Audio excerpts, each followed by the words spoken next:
Okay, David, Asa, let's rock and roll. So basically, if you are CrossFit Level 1, or I think if you're just looking for a CrossFit Level 1 coach, what you can do is come to the CrossFit.com and you can type in, I type in Fort Knox.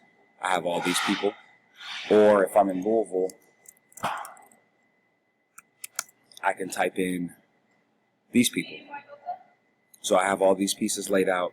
And basically, I am able to contact, this is one of 50, I'm able to contact all of these people to see if they want to train.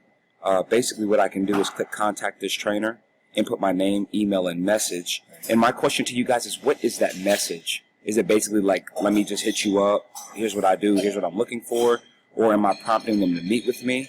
And then secondly, in that message, for example, the Elizabethtown is one of the locations, or one of the locations where I'm looking for a good CrossFit coach.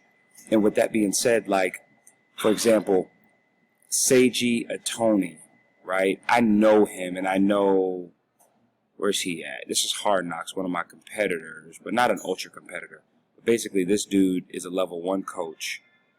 But, like, I wouldn't want to reach out to this dude considering that. So, I mean, I can print this out and cross-reference, my competitors on their website. It's not a big deal.